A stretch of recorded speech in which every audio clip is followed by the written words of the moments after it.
Sahabat Al-Quran yang dirahmati Allah Subhanahu wa Ta'ala. Pada bagian ini, saya akan menjelaskan beberapa ayat dengan tanda dan karakter khusus di dalam membacanya. Yang pertama, ada ayat pembuka surat atau yang disebut dengan Fawatihus Suwar. Kita seringkali menemukan surah-surah yang diawali dengan ayat yang berbunyi seperti Alif Lam Mim, Alif Lam Ra, Yasin, Kaf Ha Ya Ain Shad, Nun, dan yang lain-lainnya. Kurang lebih di dalam Al-Quran kita temukan ada 29 surah yang diawali dengan ayat-ayat semacam ini. Ada 3 cara untuk memudahkan kita bagaimana cara membacanya. Yang pertama, huruf-hurufnya kita baca dengan menyebutkan nama-nama dari setiap huruf. Seperti alif, nun, qaf, shad, ain, sin, lam, kaf, mim, ha, ya, to, ha, ro. Yang kedua, apabila kita menemukan huruf-hurufnya bertanda alif, maka kita baca dengan cara memanjangkan suaranya selama 6 harokat. Misalnya, nun, qaf, shad, ain, sin, kaf, lam, mim.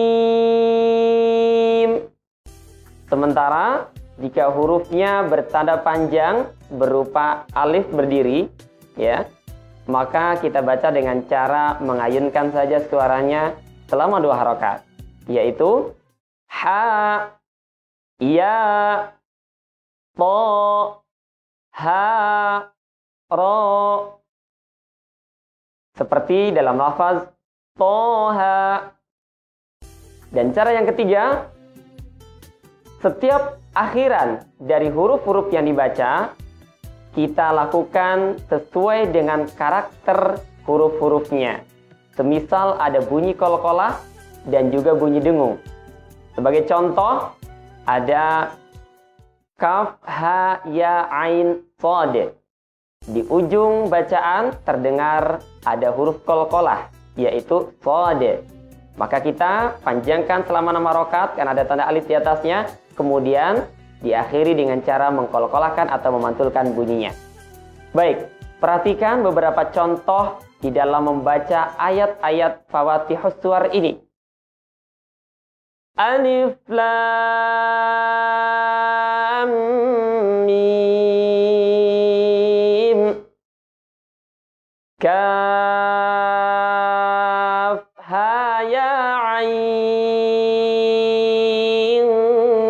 Shad. Saya ulangi. Kaf ha ya ain shad. Contoh yang lain. Yasin, Toha, Nun. Demikian contoh-contoh yang bisa kita ikuti dan mudah-mudahan bisa membantu untuk mampu membaca dengan baik dan benar setiap menemukan ada ayat-ayat pembuka surat atau Fawatihus Suwar. Kedua adalah ayat sajadah, yaitu ayat-ayat yang memiliki tanda sajadah yang menunjukkan agar kita bersujud ketika melewati ayat tersebut.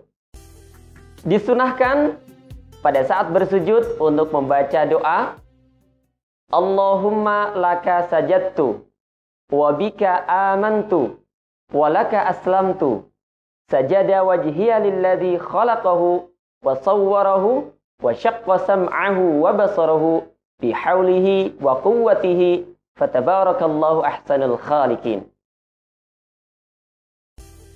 Yang ketiga yaitu ayat imalah, yakni ayat yang dibaca dengan cara merubah bunyi ro menjadi re pada kata majroha yang terdapat di dalam Al-Quran surah Hud ayat ke-41. Di dalam mushaf Syamil Al-Quran kita bisa membukanya di halaman 226. Saya bacakan bagaimana yang seharusnya.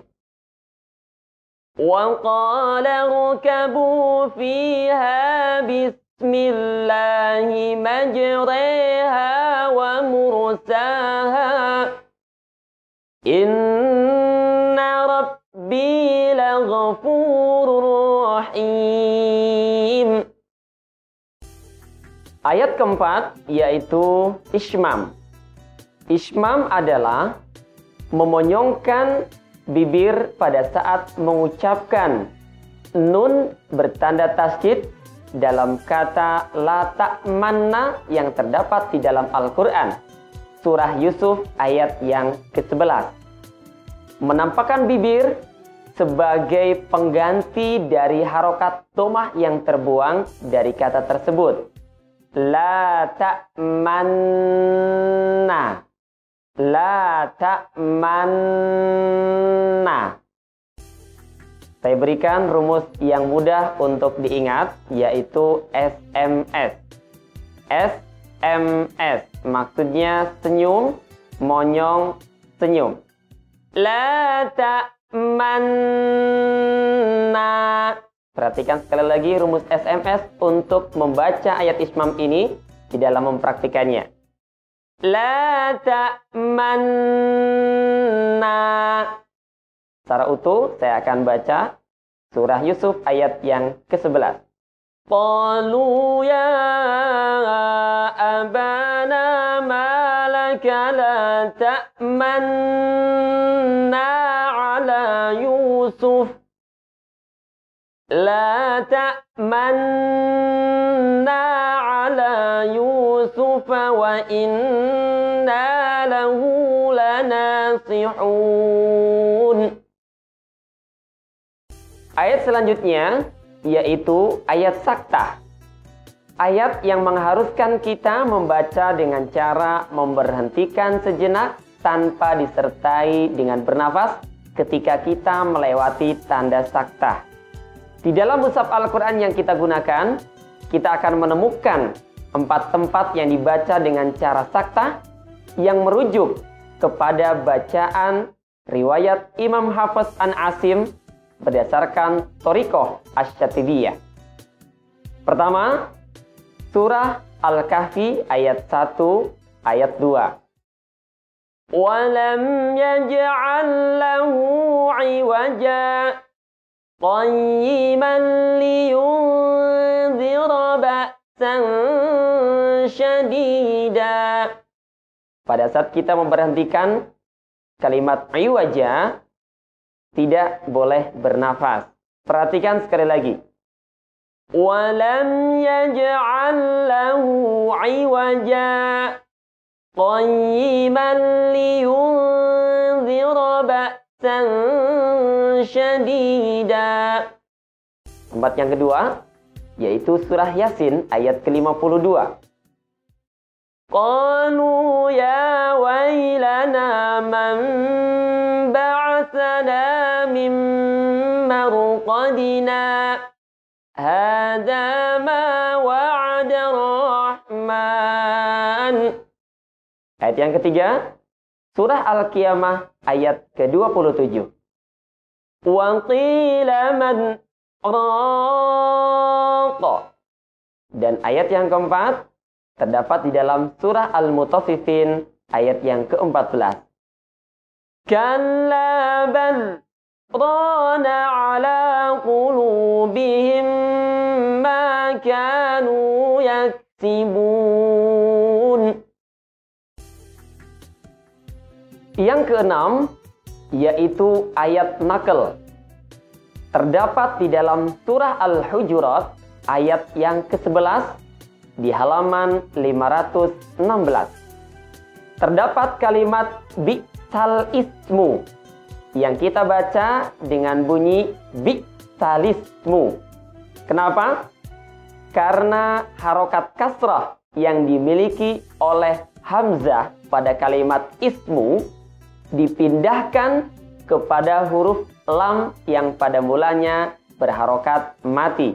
Bi'sal ismu menjadi bi'salismu. Cara seperti ini kita sebut dengan nakal. Bi'salismul fusuqu ba'dal iman. Tidak dibaca dengan kalimat bi'sal ismu. Perhatikan sekali lagi. Bi'salismul fusuqu ba'dal iman. Ketujuh, yaitu ayat tashil yang terdapat di dalam surah Fussilat ayat 44. Kita bisa buka Mushaf Syamil Al-Quran di halaman 481. Yang dimaksud dengan tashil adalah merubah bunyi hamzah kepada sifat di antara hamzah dan alif.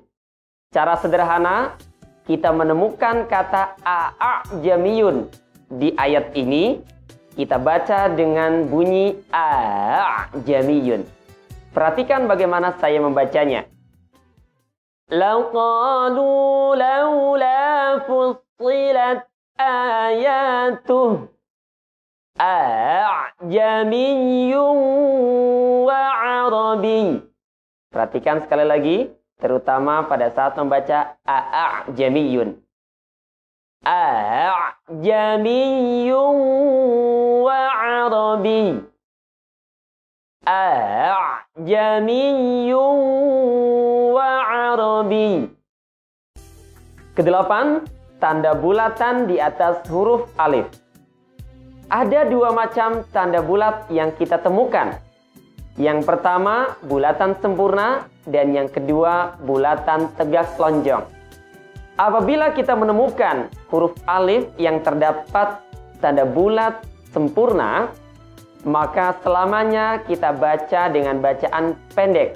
Dengan kata lain, huruf alif tidak dibaca atau dianggap tidak ada. Sementara pada saat kita menemukan huruf alif yang bertanda bulat tegak lonjong, maka kita baca dengan cara memanjangkan suaranya selama 2 harokat pada saat diwakofkan. Sementara pada saat tiwasol atau disambungkan, kita baca dengan bunyi pendek. Perhatikan pada contoh surah Al-Insan ayat ke-15 dan 16 berikut ini. Wa akwabin kanat qawarira. Qawarira min fiddatin qaddaruha taqdira. Perhatikan perbedaan keduanya. Di ayat yang ke-15, di atas huruf alif terdapat bulatan tegak lonjong. Sementara pada awal ayat 16, di kata yang sama qawariro, di alifnya kita temukan bulatannya bukan bulatan tegak lonjong. Kalau berhenti di ayat 16, maka kita baca dengan cara dipanjangkan. Sementara di ayat yang berikutnya kita baca pendek. Baik, demikian beberapa ayat dengan tanda dan karakter khusus di dalam membacanya. Sahabat Al-Quran yang dirahmati Allah Subhanahu wa Ta'ala, selanjutnya marilah kita melihat bersama-sama bagian-bagian yang terdapat di dalam Mushaf Syamil Al-Quran ini. Yang pertama adalah surah. Secara universal, surah-surah di dalam Al-Quran terdiri dari 114 surah yang diawali dari surah Al-Fatihah dan diakhiri dengan surah An-Nas. Tiap surah ditandai dengan lafaz basmalah kecuali surah At-Taubah. Penyusunan surah-surah di dalam Al-Quran termasuk penggunaan lafaz basmalah merujuk kepada petunjuk yang didapatkan dari Rasulullah Shallallahu Alaihi Wasallam. Bagian yang kedua di dalam Al-Quran yaitu ayat. Ayat merupakan kumpulan dari beberapa kata yang tersusun menjadi sebuah kalimat atau lebih, yang ditandai dengan penulisan nomor ayat di setiap akhirnya. Berdasarkan turunnya, ayat diklasifikasikan menjadi dua, yaitu ayat Makkiyah dan ayat Madaniyah. Jadi maksud dengan ayat Makkiyah adalah ayat-ayat yang diturunkan oleh Allah SWT sebelum Rasulullah SAW hijrah dari Mekah ke Madinah. Adapun ayat-ayat Madaniyah adalah ayat-ayat yang diturunkan setelah Rasulullah hijrah dari Mekah ke Madinah. Mengenai berapa banyaknya ayat yang terdapat di dalam Al-Quran, banyak sekali perbedaan pendapat yang kita temukan. Termasuk yang paling sering kita dengar adalah 6.666 ayat. Namun kenyataannya, di dalam mushaf-mushaf Al-Quran yang banyak beredar, terutama di Indonesia, kita akan menemukan jumlah ayatnya berkisar 6.236 ayat saja, termasuk pada mushaf Syamil Al-Quran ini. Perhitungan ayat ini didasarkan kepada perhitungan Ahlu Kufah yang merujuk kepada periwayatan yang bersumber dari Abu Abdurrahman Abdullah bin Habib As-Sulami dari Ali bin Abi Thalib radhiyallahu an. Bagian yang ketiga adalah juz dan hizb. Al-Quran dibagi menjadi 30 juz dan 60 hizb. Dengan pembagian ini, memudahkan umat Islam untuk membaca dan mengkhatamkan Al-Quran selama 1 bulan, sebagaimana perintah Rasulullah Shallallahu Alaihi Wasallam. Dalam salah satu hadis, kita akan menemukan An Abdullah bin Amrin qala Rasulullah Shallallahu Alaihi Wasallam, Iqra'il Qur'ana fi syahrin. Dari Abdullah ibnu Amrin berkata bahwasanya Rasulullah Shallallahu Alaihi Wasallam telah bersabda, bacalah Al-Quran dalam waktu 1 bulan. Tanda juz dan hizb dapat kita kenali dengan penulisan al-juz'u dan al-hizbu disertai dengan nomor juz dan nomor hizb di setiap awal juz dan hizbnya. Bagian yang lainnya yang kita temukan di dalam mushaf Syamil Al-Quran ini adalah ain atau ruku'. Ain merupakan simbol dari penulisan ruku atau marka. Ia merupakan kumpulan dari beberapa ayat dalam surah yang menunjukkan suatu tema atau pembahasan tertentu. Ruku atau marka ini biasanya ditandai dengan penulisan ain di setiap akhir ayatnya dan juga sisi-sisi halamannya. Ruku berjumlah 558.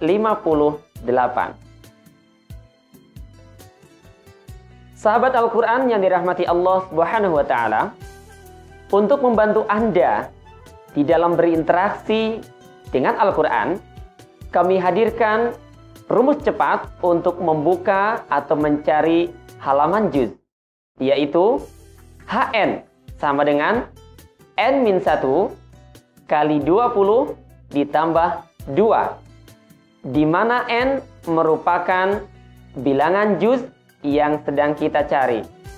Sebagai contoh, kita akan mencari awal dari juz ke-13. Maka kita gantikan N-nya dengan angka 13. Perhatikan cara menghitungnya.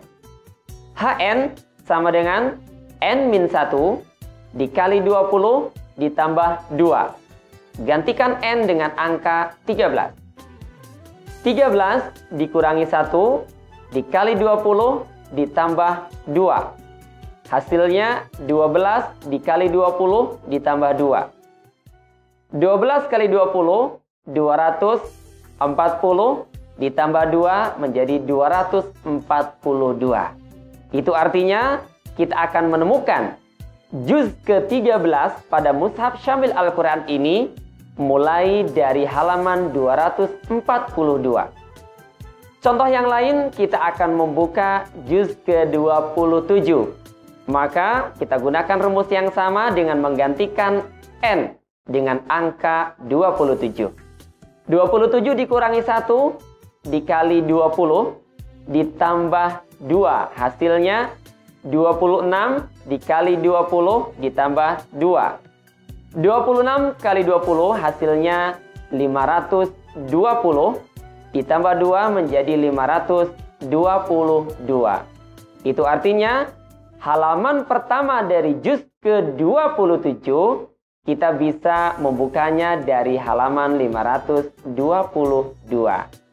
Demikian sahabat Al-Quran, rumus ini bisa Anda pergunakan untuk mencari juz-juz yang lain pada mushaf Syamil Al-Quran ini atau mushaf-mushaf yang lain yang standar halamannya sama seperti mushaf Syamil Al-Quran. Selamat berinteraksi dengan Al-Quran. Sahabat Al-Quran yang dirahmati Allah Subhanahu wa Ta'ala, agar Al-Quran lebih memberikan dampak positif di dalam kehidupan dunia dan akhirat kita, maka hendaknya Al-Quran kita hafalkan dan kita simpan di dalam dada-dada kita. Rasulullah Shallallahu Alaihi Wasallam bersabda, "Alladzi laisa fi jawfihi syai'un minal Qur'an kal baitil kharib." Orang-orang yang tidak terdapat Al-Quran di dalam dadanya sama seperti rumah yang tidak berpenghuni. Berikut akan kami jelaskan beberapa kaidah dan metode di dalam menghafalkan Al-Quran. Pertama, hendaknya kita melancarkan terlebih dahulu bacaan Al-Quran kita dan membacanya secara tartil.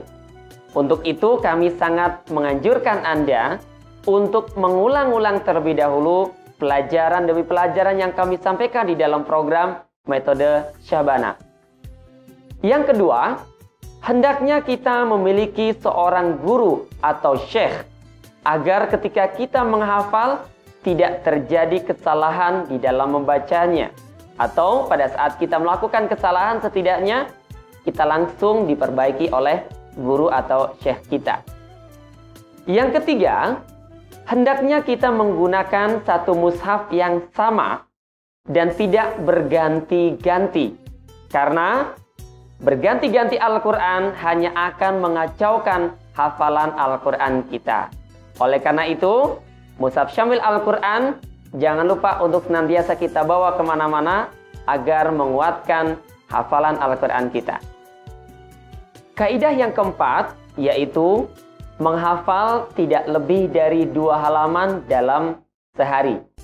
Dengan cara seperti ini, insya Allah akan jauh lebih meringankan kerja otak kita dan juga memudahkan di dalam proses murojaah atau mengulang hafalan.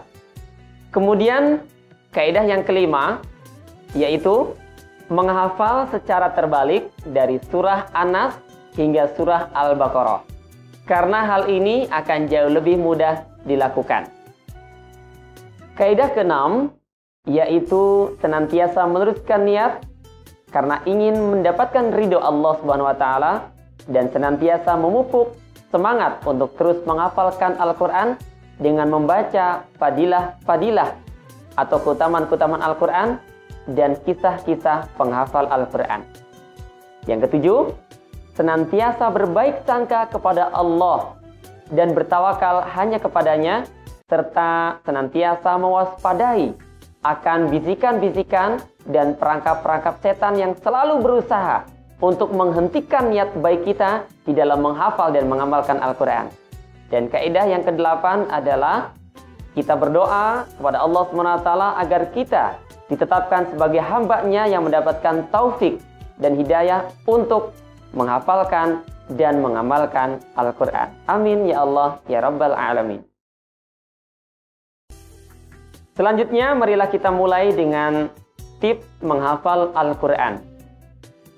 Pada dasarnya menghafal Al-Quran adalah suatu proses pengulangan bacaan, baik itu membaca maupun mendengar, sehingga bacaannya melekat di dalam ingatan kita dan mampu kita ulangi tanpa melihat mushaf.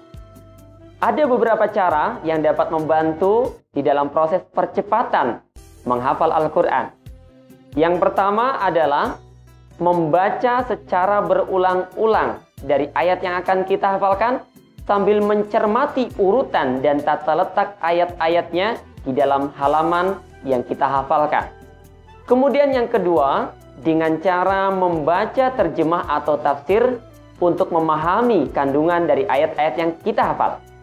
Yang ketiga, menulis secara berulang-ulang dari ayat-ayat yang akan kita hafalkan. Dan cara yang keempat, yaitu dengan mendengarkan bacaan dari seorang yang ahli, seorang guru, ustadz, pembimbing Al-Quran, atau dengan cara yang tidak langsung melalui kaset ataupun CD audio. Sekarang, marilah kita coba praktikkan langsung bagaimana menghafalkan Al-Quran. Kita buka surah An-Nisa ayat ke-1 hingga ayat yang ke-6. Mula-mula kita baca secara keseluruhan ayat-ayat yang terdapat di halaman ini. Kemudian, bolehlah kita membaca terjemah atau tafsir untuk mengetahui kandungan ayat-ayatnya. Setelah itu, cermati halaman yang ada berapa ayat. Misalnya di halaman ini kita temukan ada 6 ayat. Kita bagi menjadi beberapa bagian. Misalnya kita bagi menjadi 2 bagian yang sama, yaitu setiap setengah halaman. Kita lakukan yang pertama dengan cara membaca ayat ke-1 secara berulang sebanyak 20 kali. Kemudian baca ayat kedua sebanyak 20 kali. Kemudian kita baca ayat yang ketiga sebanyak 20 kali. Setelah itu kita gabungkan ayat 1, 2, dan 3 dan kita ulang-ulang sebanyak 20 kali pula. Setelah selesai, kita berpindah kepada bagian yang kedua di halaman ini, mulai dari ayat yang keempat. Ayat yang keempat kita baca secara berulang sebanyak 20 kali. Kemudian dilanjutkan dengan ayat yang kelima, kita ulang sebanyak 20 kali. Dilanjutkan dengan ayat yang keenam, kita baca secara berulang sebanyak 20 kali. Kemudian digabungkan antara ayat 4, 5, dan ke-6 sebanyak 20 kali. Setelah selesai, barulah kita menggabungkan secara keseluruhan dari ayat pertama, kedua, ketiga, hingga ke-6 sebanyak 20 kali. Insya Allah sahabat Al-Quran, dengan cara seperti ini, kita akan mampu menghafal Al-Quran dengan baik dan mampu melekatkannya di dalam ingatan kita dalam tempo yang cukup lama. Mudah-mudahan dengan menghafal Al-Quran, kita semua termasuk orang-orang yang mendapatkan keutamaan dan keistimewaan di hadapan Allah dan juga Rasulullah SAW.